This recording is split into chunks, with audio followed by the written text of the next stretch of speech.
So now, not long after sunrise, I must go to bid a last farewell to the deodar.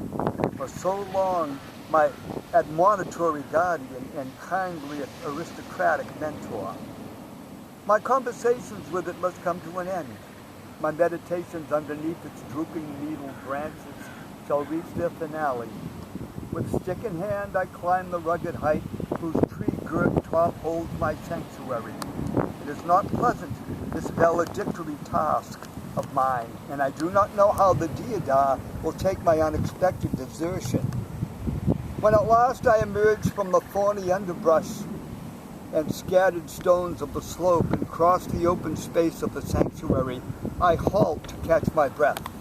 One swift glance at the deodar, one accusing frown upon its mossy face, one melancholy sigh of its low, sagging, soughing branches, and I realize that it reads my thoughts. Why is its face so sad? It knows. I hang my head in shame. I squat down on the leaves in the old familiar spot, still averting my gaze from the tree. I feel the blood flushing my cheeks. Then I too become sad. The wrench of parting affects me. But eventually I look up. Forgive me, dear deodar. This is life, you know. Acquaintance, friendship, farewell. The caravan must wind on across the desert of worldly existence. Its halts are but for a night. Yet it is sweeter to have built up what shall be, for me, a beautiful memory than not. Dear friendly deodar, such is the transitoriness of life. We need but to part. We come to friendship and love only to lose both again. Yet our spirits shall not part. They shall win their way through space, drawn to each other by love. There is a curious brooding hush in the air, and then a butterfly, so surprisingly common and so beautiful an insect in this high region, flits around my head and alights upon the fern which droops beard-like from the deodar. Youth and beauty thus come into striking contrast and juxtaposition with age and decorum.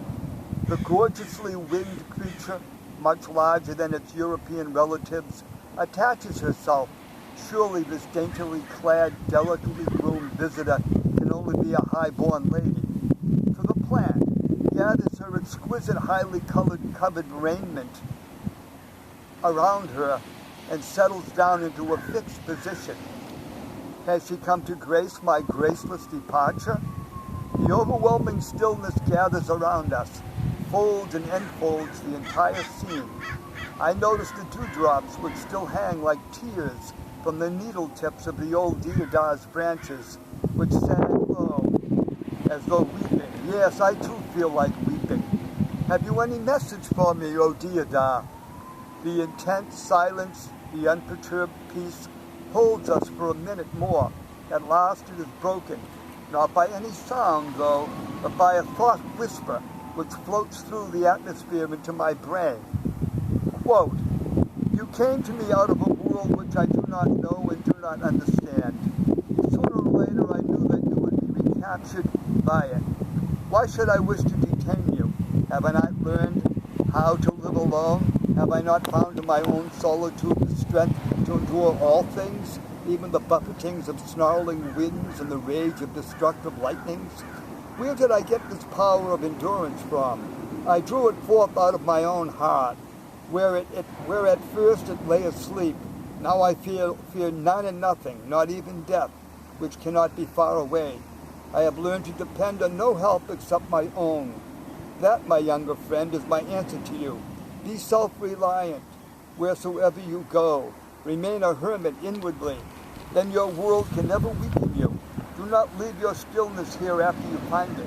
Take it back with you into that distant life whose agitation rarely reaches me. Hold to it as your own most treasured possession, and then, unafraid, you may let all storms blow past you. Remember always that you derive your being from heaven. My own peace I give